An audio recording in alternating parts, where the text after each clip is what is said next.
Halo semuanya, perkenalkan nama saya Yosefin Fidia Natalia atau biasa dipanggil Epin. Di sini saya akan menjelaskan fermentasi ikan naniora khas Batak. Baiklah, saya akan menjelaskan apa sih pengertian dari ikan naniora. Ikan naniora atau sering yang disebut dengan dengke naniora merupakan makanan fermentasi tradisional dari suku Batak, khususnya suku Batak Toba, yang terbuat dari bahan utama berupa ikan mas yang hanya diberi bumbu kuning dan air jeruk purut atau biasa yang disebut dengan unte juga. Kemudian ditunggu 5-6 jam yang nantinya membuat daging ikan menjadi lunak tanpa proses memasak di api. Bahan utama pembuatan naniora adalah daging ikan yang masih mentah dan segar. Ikan yang umum digunakan adalah ikan mas. Ikan mas dipilih karena teksturnya yang lunak, lebih cocok dalam proses fermentasi dan tidak terlalu berbau amis. Nah, di sini saya akan menampilkan video proses pembuatan ikan naniora. Selamat menonton. Baiklah, di sini saya mengambil video dari YouTube Transmedia Bocah Petualang. Baiklah, di sini kita telah melihat bahwa ibu sedang menggoreng bumbu yang akan digunakan. Sebelum diolah, membuat bumbu terlebih dahulu dan ada yang digoreng, yaitu bawang merah, bawang putih, bawang batak, dan juga kemiri.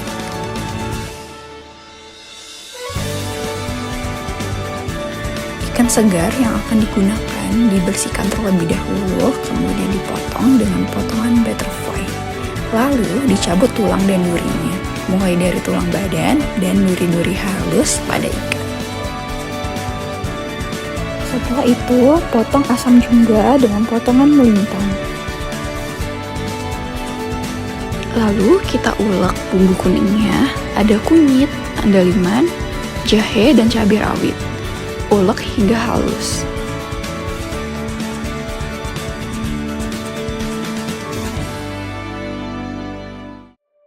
Lalu campur lengkuas yang diparut dan masukkan bumbu yang telah digoreng tadi. Ulek dan campur hingga merata.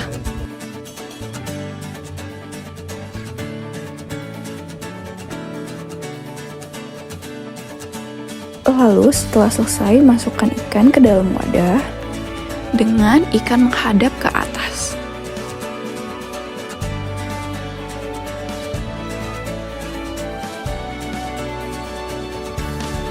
Lalu setelah itu, asam jungga yang telah dipotong diperas. Kemudian ikan direndam dengan bumbu selama kurang lebih 3-6 jam. Asam jungga inilah yang akan mematangkan daging dan menghilangkan aroma amis dari ikan. Ratakan bumbu secara merata ke badan ikan. Jangan betong. Alana asam itu nanti membahan si gede dari masak. Ada po. Dito.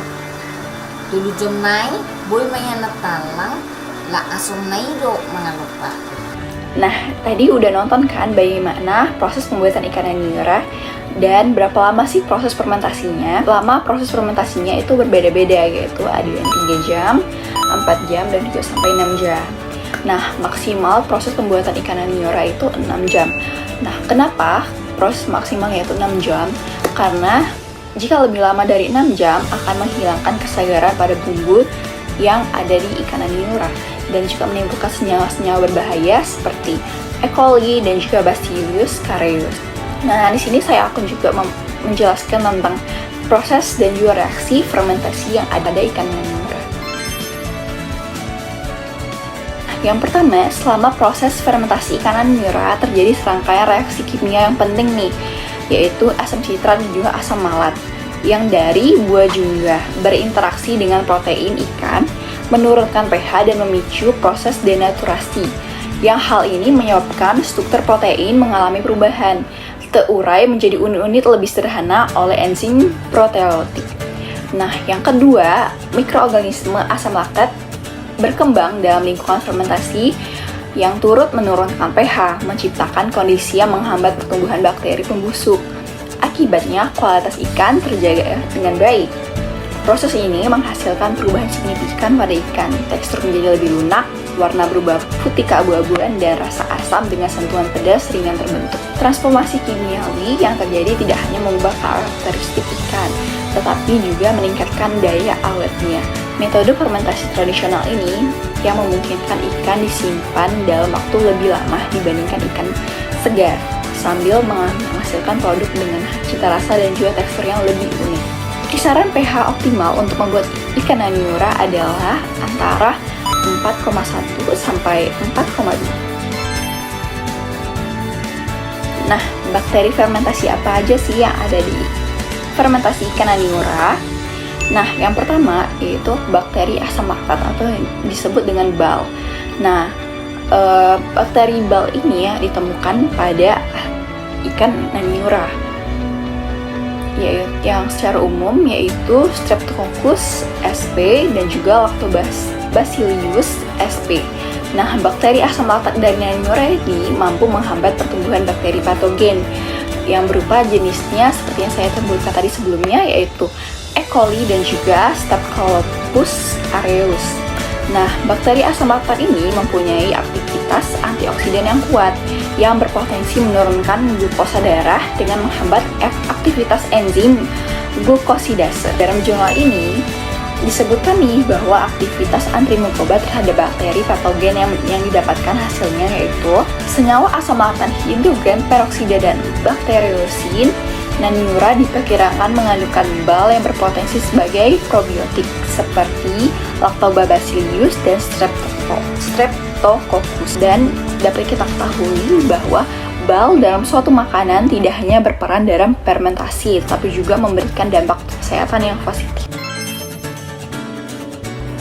Nah, tadi kita udah mendengar nih tentang pengertian dari ikan naniura, proses pembuatannya, proses dan juga reaksi fermentasinya, dan juga bakteri apa saja yang ada di dalam fermentasi. Nah, apakah ada nih manfaat dari ikan naniura ini? Nah, manfaat ikan naniura itu ada 3 nih, yaitu yang pertama ada sumber probiotik. Denke naniura mengandung lactic acid bacteria atau LAB yang berfungsi sebagai probiotik yang dapat memberikan efek positif pada kesehatan, termasuk memberikan kesehatan pencernaan dan sistem kekebalan tubuh. Dan yang kedua, aktivitas antibakteri LAB yang diisolasi dari Denke naniura menunjukkan aktivitas antibakteri terhadap bakteri patogen penyebab diare seperti Streptococcus aureus, Bacillus cereus, Escherichia coli, dan Salmonella typhi. Ini menunjukkan potensi Denke naniura dalam mencegah infeksi bakteri. Nah, yang ketiga, meningkatkan kesehatan usus. LAB dapat memproduksi senyawa organik yang menurunkan pH usus, menciptakan lingkungan yang tidak bersahabat bagi bakteri patogen, sehingga mendukung kesehatan usus secara keseluruhan. Baiklah, saya telah selesai menjelaskan tentang produk pada fermentasi ikan naniura, dan juga cara proses pembuatannya, proses dan juga reaksi yang terjadi pada fermentasinya, manfaatnya, serta bakteri apa saja yang ada pada fermentasi tersebut. Terima kasih telah mendengarkan. Semoga ini bermanfaat bagi teman-teman semua dan juga ibu dosen. Terima kasih.